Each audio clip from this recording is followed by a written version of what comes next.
Bueno, en esta segunda parte de vasculitis sistémicas nos vamos a enfocar en las vasculitis de grandes vasos. Habíamos visto anteriormente las vasculitis de pequeño vaso. Actualmente ahora nos vamos a enfocar en la arteritis de células gigantes, quizás la vasculitis más frecuente en los adultos, y la arteritis de Takayasu como principales tipos de vasculitis que afectan a vasos de gran tamaño y sus ramas principales. Vamos a empezar a hablar de arteritis de células gigantes y polimialgia reumática. La arteritis de células gigantes es una vasculitis que, como ya dijimos, va a afectar a la aorta y los grandes vasos, principalmente la carótida y sus ramas extracraneales.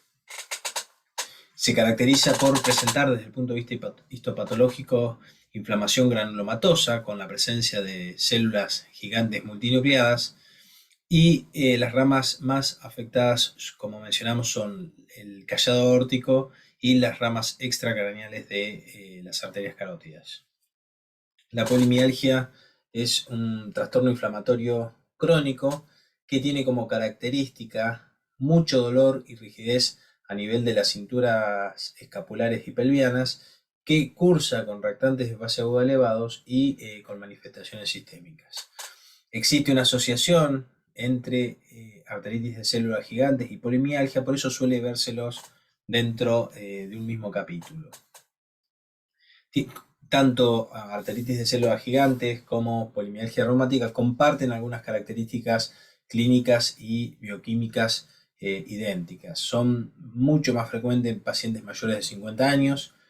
Se acompañan de inflamación sistémica manifestada con elevación de reactantes de fase aguda y síntomas sistémicos como pérdida de peso, astenia, decaimiento.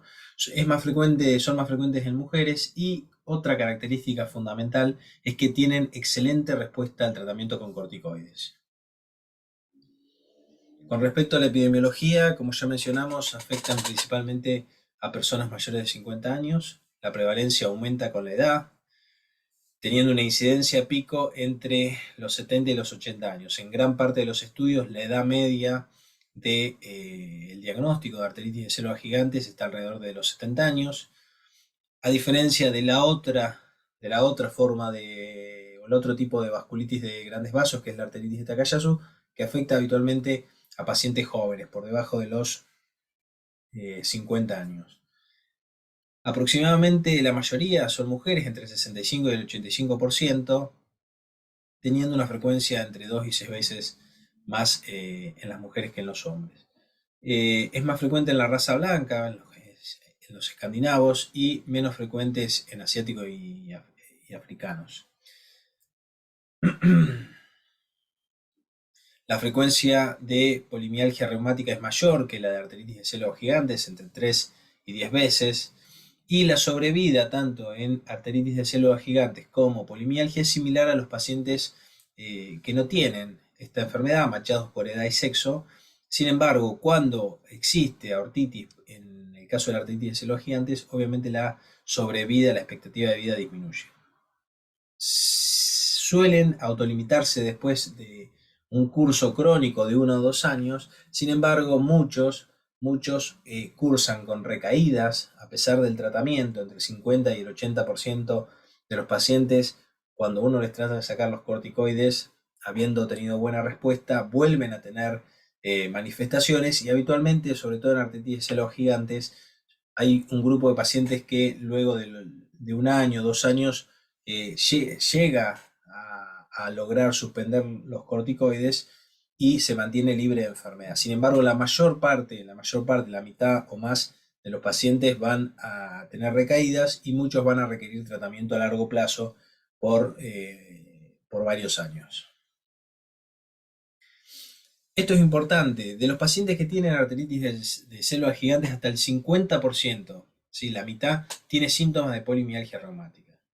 Ahora, entre los que tienen polimialgia reumática, entre el 15 y el 20% aproximadamente presentan arteritis de células gigantes que no tiene manifestaciones claras. La polimialgia reumática puede presentarse en cualquier momento en relación con la arteritis de células gigantes, esto es, antes, durante o después de las manifestaciones de arteritis de células gigantes. Eh, en pacientes con polimialgia reumática que no responden a dosis bajas de corticoides, que entre 8 y 12 miligramos, que es una característica casi exclusiva de la polimialgia reumática, la buena y rápida respuesta de corticoides, la necesidad de dosis más altas de corticoides para lograr que remitan los síntomas dolorosos a nivel de cinturas o la rigidez matinal asociado con un marcado componente sistémico me tiene que hacer pensar que ese paciente con polimialgia reumática particularmente quizás tenga compromiso vasculítico, tenga arteritis de células gigantes con compromiso de algún vaso y que todavía no lo esté manifestando. Por eso, en este tipo de pacientes, el screening vascular con una angioresonancia, angiotomografía o un PET-TC ayuda mucho a categorizar estos pacientes. Recordar que las dos entidades pueden ir de la mano y están asociadas entre sí. Con respecto a la fisiopatogenia, hay determinantes genéticos, se ha asociado la presencia del HLA-DRB1 o 04. Siempre se menciona un determinante ambiental y un determinante infeccioso que puede gatillar el inicio de la enfermedad en pacientes que tengan la predisposición genética. Desde el punto de vista inmunológico y también fisiopatológico, el proceso inflamatorio se inicia aparentemente en la adventicia, ¿sí?, de la pared vascular. Y la célula quizás más importante y la que va a gatillar el inicio de la inflamación y quizás perpetuarla es la célula dendrítica, ¿sí?, la célula presentadora de antígeno que está en la adventicia de los grandes vasos. La célula dendrítica identifica, todavía no se sabe cuál, es el antígeno y se inicia una respuesta inflamatoria. La célula dendrítica recluta linfocitos e histocitos o macrófagos desde los vasos, generando inflamación a nivel parietal. Ese infiltrado mononuclear, que es predominantemente son linfocitos T de tipo CD4 positivo, van a diferenciarse hacia dos tipos de respuestas principales, que son la TH1 y la TH17. Y es importante tener en cuenta que este perfil de citoquinas, de respuesta celular y de citoquinas, determinan el fenotipo y las complicaciones clínicas, como vamos a mencionar más adelante. Si predomina una respuesta de helper 1, ¿sí?, a partir de la célula dendrítica, hay producción de interleuquina 2, interleuquina 18 y finalmente, ¿sí?, eso estimula a los linfocitos T, principalmente hacia una respuesta helper 1 y genera interferón gamma. Si ese interferón gamma actúa sobre los macrófagos, células endoteliales y células citotóxicas y va a generar inflamación, pero principalmente se van a asociar a manifestaciones de tipo isquémico, como por ejemplo necrosis del cuero cabelludo, necrosis de la lengua y demás. Mientras que la respuesta de TH17, la célula dendrítica, por distintas citoquinas a las anteriores, interleuquina 1, interleuquina 6 e interleuquina 23, generan una respuesta de tipo helper 17, ¿sí?, con producción de interleuquina 17, y eso se va a asociar principalmente a manifestaciones sistémicas, sobre todo la interleuquina 6, como vamos a mencionar. En polimialgia reumática, el perfil citoquínico que se ha descrito es principalmente factor de transformación de crecimiento beta, interleuquina 1, interleuquina 2, mientras que en la arteritis de células gigantes tiene como característica, que no lo tiene la polimialgia reumática, la presencia de interferón gamma e interleuquina 2, la presencia de interleuquina 6 e interleuquina 1 beta. Las acciones de estas citoquinas van a generar las manifestaciones sistémicas, ¿sí?, principalmente la fiebre, la astenia y la pérdida de peso.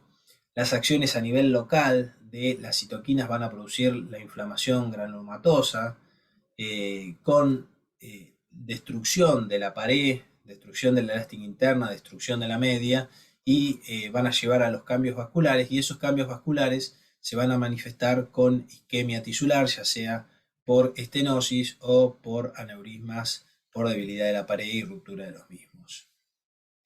Desde el punto de vista histológico, esto es la histología de una arteritis de células gigantes. A la izquierda lo que ven es una pared, una arteritis temporal, una arteria temporal, ¿sí? Lo que ven básicamente es el infiltrado inflamatorio en la pared y la alteración de la anatomía normal. Y ven un infiltrado con formación de células gigantes. Si ustedes miran con otro método, acá están viendo la elástica interna que se tiñe perfecto, pero en la zona donde está este infiltrado inflamatorio hay una disrupción de la elástica interna con proliferación de la media y de la íntima, que son hallazgos bastante sugerentes o que se ven como característicos en la arteritis de células gigantes. Histopatológicamente, infiltrado inflamatorio, como dijimos, disrupción de la elástica interna, la presencia de células gigantes, la presencia de granulomas y el engrosamiento de la íntima. Es importante destacar que existe una afectación parchada de los vasos, es decir que, por ejemplo, una biopsia negativa no necesariamente descarta el diagnóstico de arteritis de células gigantes porque podemos haber caído en un sitio justo que no existía inflamación. Por otro lado, y también vinculado con la respuesta y con las citoquinas que mencionamos, con los perfiles de citoquinas que mencionamos, una biopsia positiva, es decir, una biopsia con hallazgos característicos, con granulomas, con células gigantes, ¿sí? Con mucha proliferación, se asocia principalmente a eventos isquémicos, mientras que una biopsia negativa, sin granulomas, sin inflamación granulomatosa, sin células gigantes y demás, se va a manifestar principalmente o se va a asociar más a manifestaciones sistémicas y no tanto a un fenotipo isquémico como los de la biopsia positiva. Con respecto a las manifestaciones clínicas de la arteritis de células gigantes, básicamente van a tener síntomas que son debidos a la inflamación sistémica, síntomas y signos como la fiebre, sudoración nocturna y pérdida de peso. Van a tener signos vinculados al compromiso vascular, como claudicación de las extremidades, principalmente los brazos, aunque puede haber claudicación mandibular también. Síntomas y signos debido al compromiso de vasos craneales, principalmente la cefalea, la claudicación mandibular, dolor a nivel del cuero cabelludo, incluso necrosis, pérdida de la visión, quizás sea una de las manifestaciones más temidas y que muchas veces es no reversible. Anormalidades a nivel de la arteria temporal, por ejemplo, irregularidades, endurecimiento o la presencia de nódulos a nivel de la arteria temporal. Y por otro lado, las manifestaciones vinculadas a la polimialgia reumática, que son las mialgias proximales, junto con rigidez a nivel de cintura escapular, cintura pelviana y a nivel del cuello, predominio matinal con un dolor bien inflamatorio, ¿sí? Que es predominantemente con el reposo o inmediatamente después del reposo y que mejora sutilmente sin llegar a desaparecer con la actividad física, a diferencia de lo que pasa con un dolor mecánico que mejora con el reposo y empeora con la actividad física que carga las articulaciones. Acá tienen las manifestaciones, los síntomas en la arteritis de células gigantes. Casi un 80% va a presentar cefalea en algún momento, ¿sí? Sobre todo al inicio. Casi un 50% va a tener pérdida de peso, fiebre y otros síntomas sistémicos. Y esto es importante porque, como les dije, quizás se asocia a pronóstico, sobre todo visual, hasta un 37%, ¿sí? En algunas series son un poco menos, un poco más, tiene síntomas visuales al inicio, muchos de ellos irreversibles. La claudicación mandibular, que quizás sea una manifestación altamente específica, se da en un tercio de los pacientes, al igual que los síntomas de polimialgia reumática. En algunas series los síntomas de polimialgia reumática llegan al 50% de los pacientes que tienen arteritis de células gigantes. Con respecto a los hallazgos físicos, en el examen físico de los pacientes con arteritis de células gigantes, lo que podemos encontrar son anormalidades de la arteria temporal, ya sean nódulos, endurecimiento, ausencia de pulsos, hasta en un 65% de los pacientes. Podemos encontrar sensibilidad en el cuero cabelludo hasta en un tercio de los pacientes, y hallazgos en el laboratorio, la mayoría de los pacientes con polimialgia reumática y artritis de células gigantes, prácticamente por definición, van a tener eritrosedimentación elevada. ¿Sí? Un 96% tiene eritro elevada, casi el 90% tiene eritro mayor a 50 y casi un 40% tiene eritro mayor a 100. Por otro lado, pueden asociarse otros reactantes de fase aguda, ya sean positivos o negativos, como PCR elevada o anemia de los trastornos crónicos hasta en un 50% de los pacientes. Esto es del llama, ¿sí? Acá ustedes ven con los distintos signos y síntomas de los pacientes, cuáles tienen una mayor probabilidad de hacer un diagnóstico positivo o el valor predictivo negativo de acuerdo a la manifestación que tengan. Y acá esto es para mostrarles que la presencia de claudicación mandibular, si bien estaba presente en un tercio de los pacientes, tiene un riesgo, ¿sí? Un riesgo de 4.2, si quizás el más alto que vayan a encontrar, junto con las alteraciones a nivel de la arteria temporal, para predecir el diagnóstico de una arteritis de células gigantes. La diplopía también entra en juego con 3,4 junto con otros marcadores. Si ustedes miran, por ejemplo, la presencia de cefalea, cualquier cefalea, ¿no? Una cefalea de reciente comienzo, intenso y demás, prácticamente tiene un ratio de 1.2, o sea que casi no hay diferencia. Y otras alteraciones como la sinovitis, la sensibilidad del cuero cabelludo y demás, tienen ratios bajos. Así que recordar esto, que si bien la claudicación mandibular es una manifestación que no es tan frecuente como la cefalea o los síntomas sistémicos, tiene una especificidad alta y un valor predictivo positivo cuando uno lo encuentra alto. Acá tienen un paciente mayor de 60 años con alteraciones en la arteria temporal. Se ve que es una arteria temporal que está agrandada, rígida, nodular. Y acá tienen en el medio una necrosis del cuero cabelludo, secundario a arteritis de células gigantes, y una necrosis de la lengua, también secundario a ACG.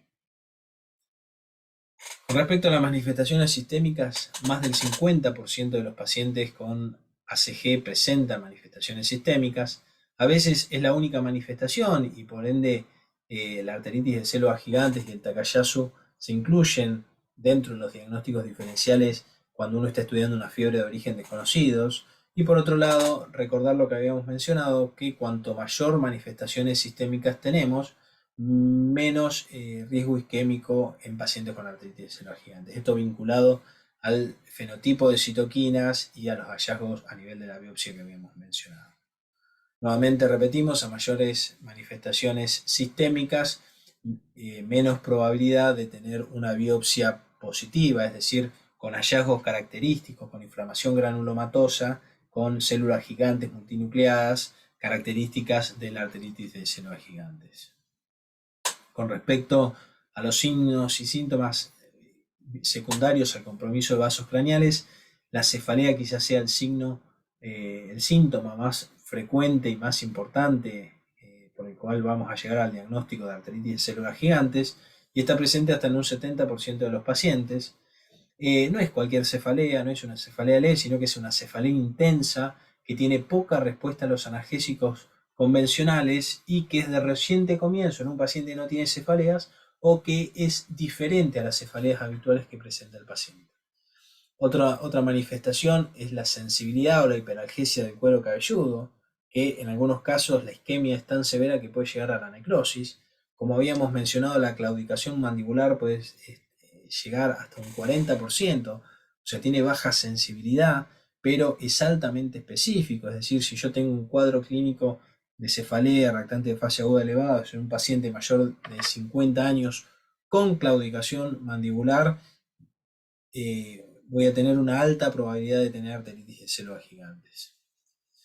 Obviamente que la isquemia de la lengua puede llevar a necrosis lingual.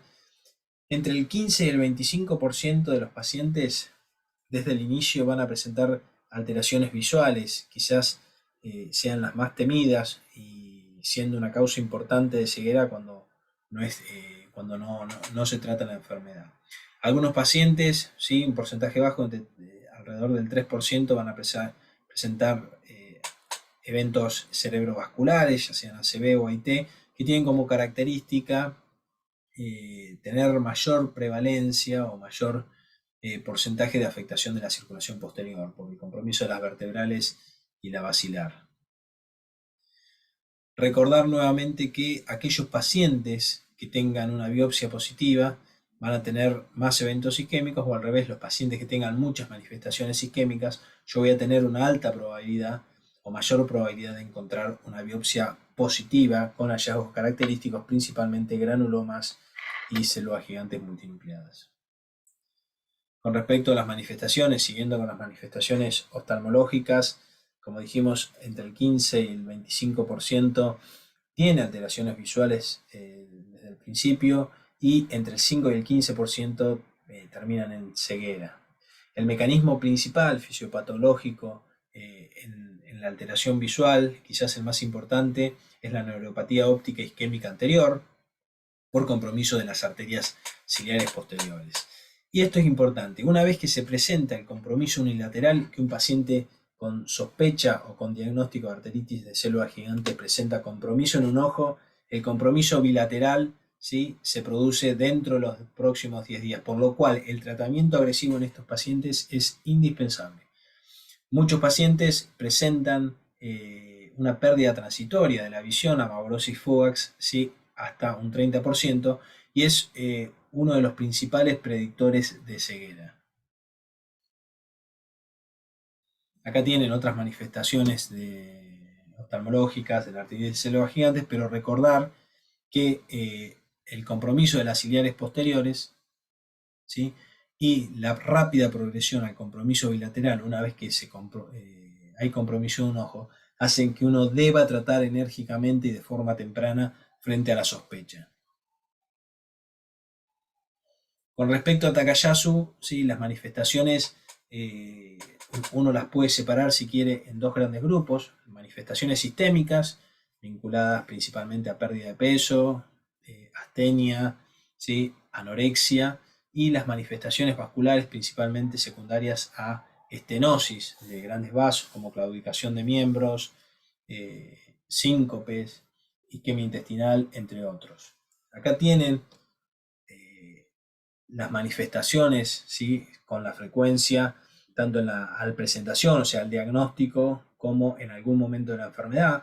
Ustedes van a ver que el compromiso vascular está presente al principio en un 50% de los pacientes, pero a lo largo, en la evolución, está en el 100% de los pacientes, y quizás la manifestación más frecuente sean los soplos, ¿sí? La claudicación, ya sea de miembros superiores o inferiores, está entre un 30 y un 60%, ¿sí? Asimetría en las presiones entre ambos brazos en un 50% en algún momento. Carotidinia, ¿sí?, en un tercio de los pacientes. Y hay otras manifestaciones, como las constitucionales, que las podemos tener hasta en un 50% de los pacientes. Y otras manifestaciones cardíacas, ¿sí?, hasta también en un 40% de los pacientes, como regurgitación aórtica, dolor precordial o insuficiencia cardíaca congestiva. Los vasos afectados con mayor frecuencia por Takayasu son principalmente la aorta y sus ramas principales, ¿sí?, en un 65% la aorta, la arteria subclavia, principalmente la izquierda, en un 93% de los pacientes, la arteria carótida común en un 58% de los casos, y ya con porcentajes más bajos, las renales, las vertebrales y otras arterias abdominales como el tronco celíaco, la ilíaca, y con un porcentaje menor, la arteria pulmonar. Recientemente hemos tenido un paciente con arteritis de Takayasu diagnosticada de larga evolución, con tratamiento irregular, que se presentó con un cuadro clínico de fiebre y dolor torácico, sin disnea, sin ninguna otra manifestación. Hicimos una tomografía y tenía una imagen compatible con un infarto pulmonar que se termina interpretando como progresión del compromiso de los vasos pulmonares por Takayasu. Cuando uno compara, si hace una comparación de los dos tipos de vasculitis de grandes vasos, Takayasu y arteritis de células gigantes, lo que ve es que el Takayasu es mucho más frecuente en mujeres que la arteritis de células gigantes. Obviamente la edad en arteritis de células gigantes es mayor a 50, en Takayasu es menor a 40. El promedio, la edad promedio de inicio de la enfermedad en arteritis de células gigantes son los 70 años, como habíamos mencionado, mientras que en Takayasu son los 25 años. La pérdida visual es frecuente, ¿sí? Hasta en un tercio de los pacientes con arteritis de células gigantes, mientras que en Takayasu es rara.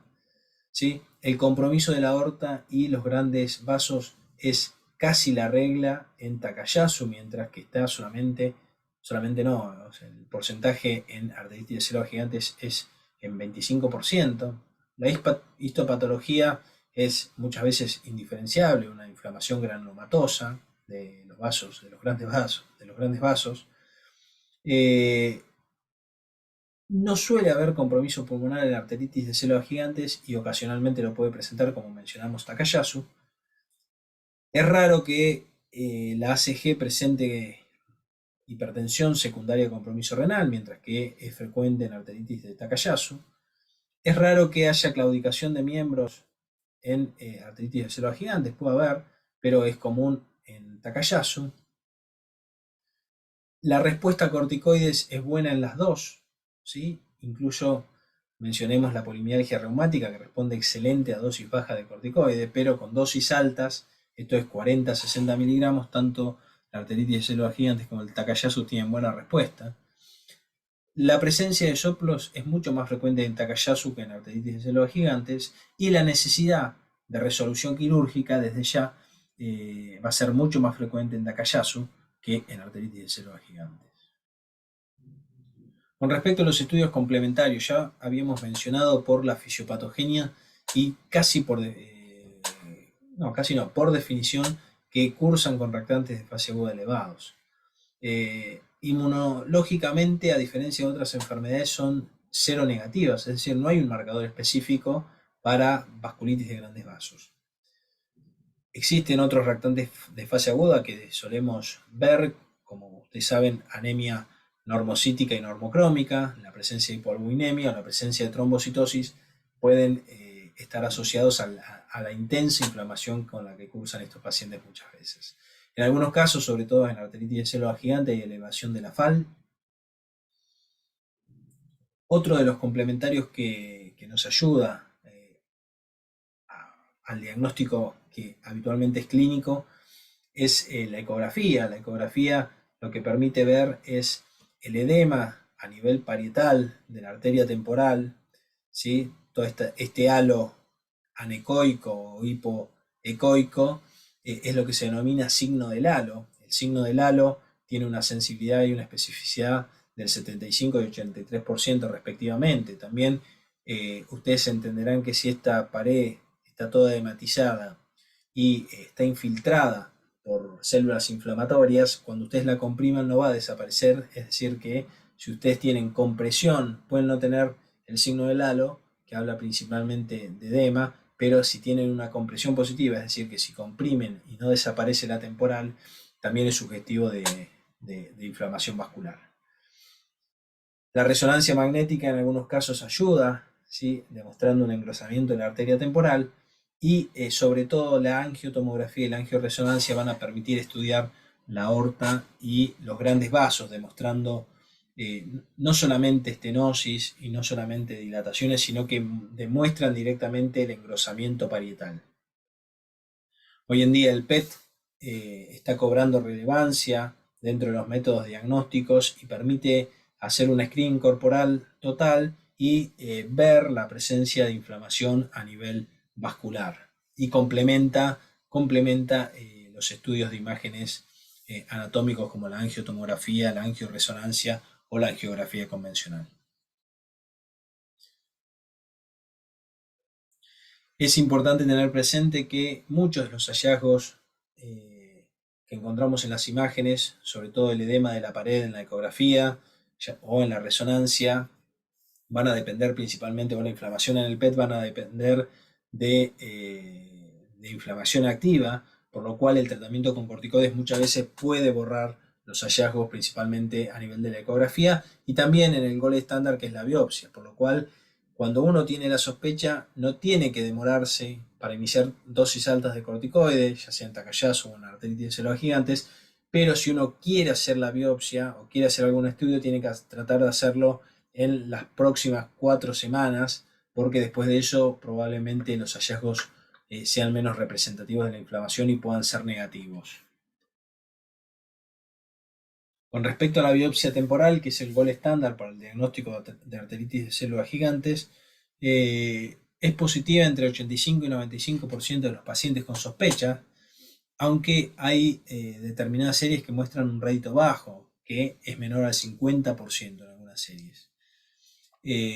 Por lo cual, nuevamente, una biopsia negativa no descarta el diagnóstico de arteritis de células gigantes. Por otro lado, la realización de una biopsia temporal tampoco tiene que retrasar el inicio del tratamiento por las complicaciones isquémicas que mencionamos al principio. Por la naturaleza segmentaria que ya mencionamos del compromiso arterial, entre un 20 y un 30% de las biopsias son normales, a pesar que el paciente tiene un cuadro clínico que es característico, y nuevamente repetir que una biopsia negativa no descarta el diagnóstico de arteritis de células gigantes. Acá, lo mismo que para la ecografía, las alteraciones histológicas en la biopsia persisten hasta 4 semanas de iniciado el tratamiento con corticoides. En un estudio que hicimos, el 85% de los pacientes, ¿sí? 18 o 21 biopsias de arteria temporal, estaba recibiendo corticoides al momento del diagnóstico con una dosis media de 46 miligramos de meprednisona. ¿Sí? Es una dosis alta. Por otro lado, el rédito de la biopsia se relaciona con la longitud. Cuanto mayor es la longitud de la biopsia, más probabilidad tiene uno de caer en una de las zonas de inflamación. Por ende, hay una longitud que son 17 milímetros que al menos debe tener la biopsia para tener mayor rédito. Esta longitud, la longitud mínima, varía de acuerdo a diferentes estudios y guías, pero nosotros lo que encontramos es que en el 41% de las muestras, 24 de 59 biopsias, la longitud estaba por debajo de lo óptimo. Eso sumado a que el 85% tenía corticoides, hacen que el rédito de la biopsia arterial temporal sea bajo y por ende uno no descarte el diagnóstico si tiene una biopsia negativa.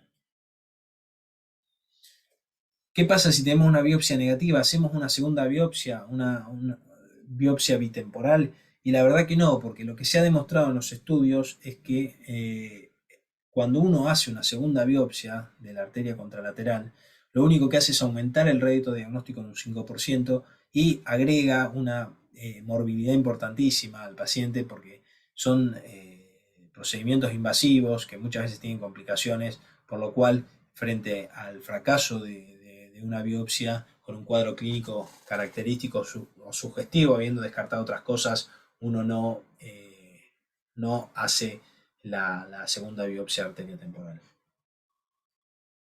Con respecto a los criterios de clasificación, los criterios de clasificación, ¿sí?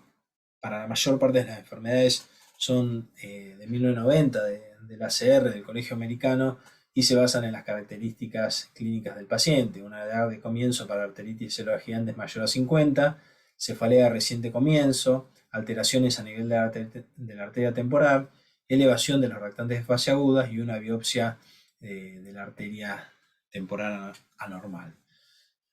Con respecto a polimialgia, hay un criterio de clasificación, criterios de clasificación nuevos que incluyen características clínicas, ¿sí? algunas características inmunoserológicas, como que tengan factor reumatoideo y CCP negativo, obviamente para diferenciar de uno de los principales diagnósticos diferenciales, que es la artritis reumatoidea en el paciente mayor a 60 años.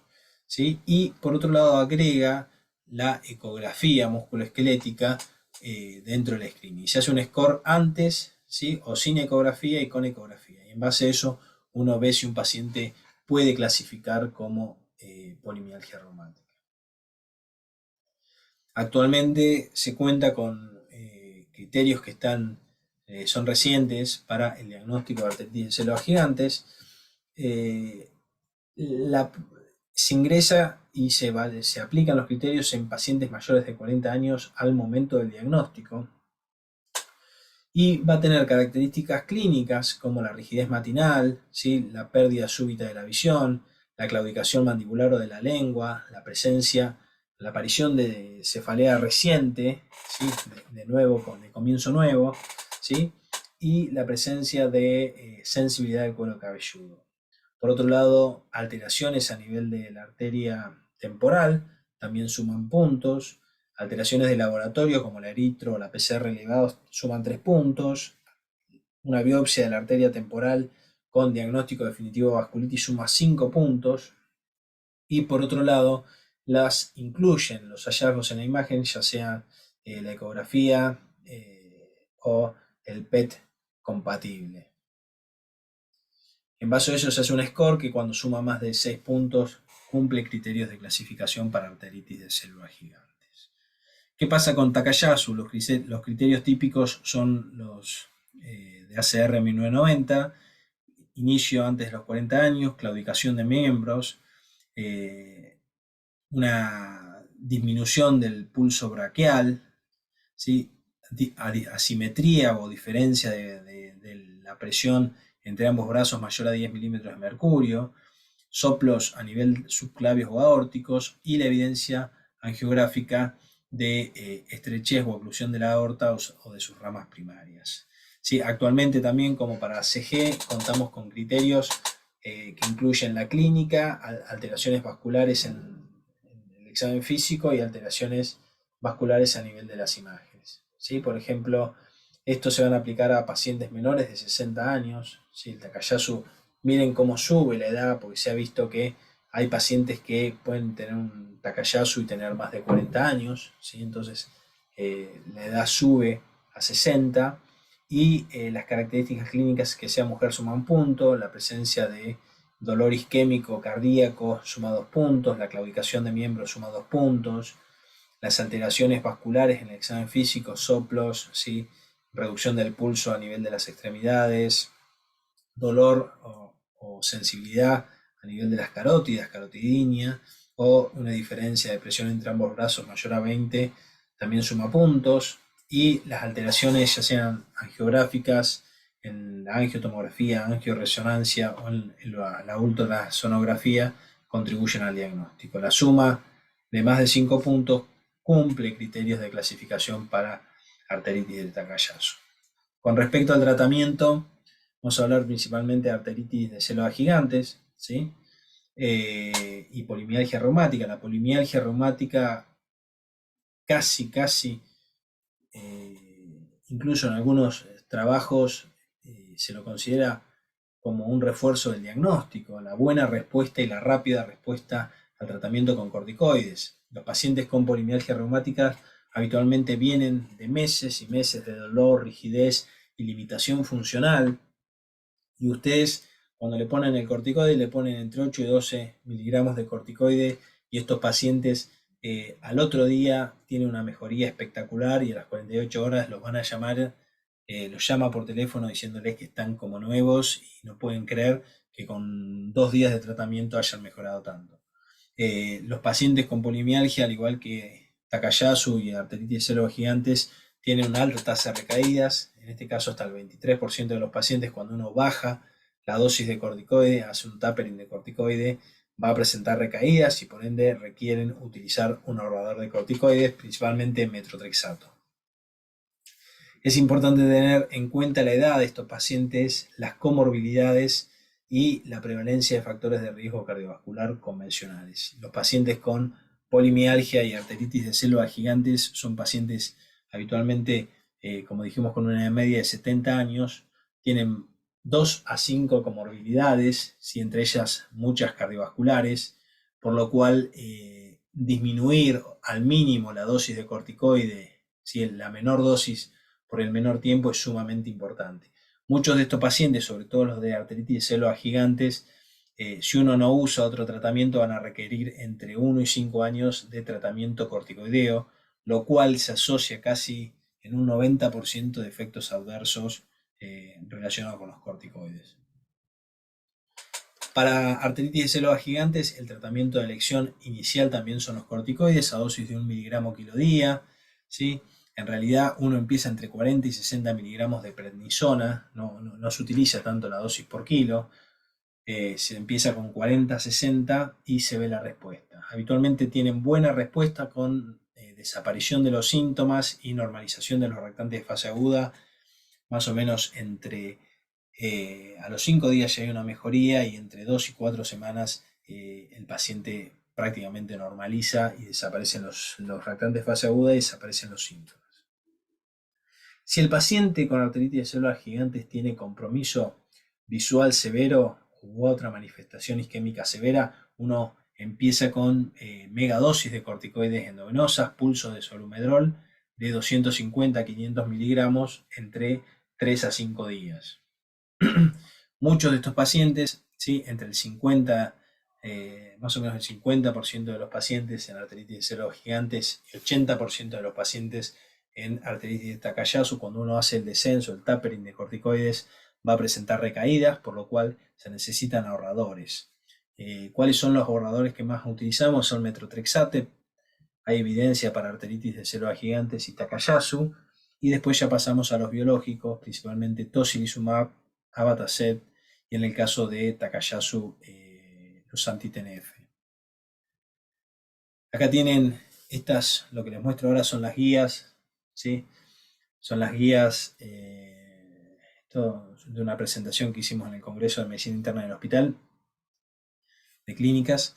Estas son las guías ACR 2021, ¿sí? Hay sospecha, hay un diagnóstico presuntivo de arteritis de células gigantes, ¿sí? Hay síntomas sistémicos y compromiso visual severo o síntomas de isquemia severa. Uno empieza con dosis altas de corticoides, ¿sí? Megadosis por vía endovenosa, pulso de solumedrol, ¿sí? Entre 250 y 500 miligramos y evalúa la respuesta, ¿sí? Acá ustedes van a ver que la guía americana del Colegio Americano de Reumatología sugiere que en arteritis de células gigantes con o sin síntomas visuales severos, además de los pulsos, se inicie con tocilizumab. Las guías europeas, como van a ver, no tienen esta misma postura, sino que frente a la falla, ¿sí? O a la refractariedad, recién ahí agregan el tocilizumab. Cuando no hay síntomas severos, uno puede empezar con dosis altas de corticoide, 40 a 60 miligramos de prednisona vía oral, y en este caso las guías americanas sugieren iniciar con tocilizumab, ¿sí? En algunas instancias uno puede iniciar solamente con corticoides o con metotrexate asociado. En caso de refractariedad, ¿sí? En caso de refractariedad ellos plantean considerar otro inmunosupresor, por ejemplo, si habíamos empezado con corticoides y tocilizumab, considerar metotrexato o abatacept en lugar de tocilizumab. ¿Qué pasa con arteritis de Takayasu? Lo que se plantea es el inicio con dosis altas de corticoide, ¿sí? Habitualmente la misma dosis, 40 a 60 miligramos de prednisona, y en Takayasu ya se plantea el inicio con un ahorrador de corticoides como metotrexate o azatioprina. Y en algunos casos ponen como condicional iniciar con un anti-TNF como ahorrador de corticoides. Si no se logra la remisión clínica o hay recaídas con el tapering de corticoides, lo que sugiere es switchar el tratamiento inmunosupresor. Si habíamos empezado solamente con metotrexate, agregar un anti-TNF, o si habíamos empezado con anti-TNF, ¿sí? Switchar a metotrexato o pensar en tocilizumab. En las guías americanas lo mismo, tanto en arteritis de células gigantes a la izquierda como en Takayasu se inicia con dosis altas de corticoide. Pero acá lo que están viendo es que, por ejemplo, en arteritis de células gigantes no inician de entrada con un ahorrador de corticoides como si lo hacían las guías americanas. Estas son las guías europeas, Aguilar. Nuevamente, si hay síntomas visuales severos, si sugieren los pulsos de corticoides, ¿sí? Y los europeos lo que proponen es que frente al fracaso, ¿sí? O frente a la recaída, ahí se plantea un ahorrador que sería tocilizumab o bien metrotrexate según la disponibilidad o según la experiencia del médico tratante.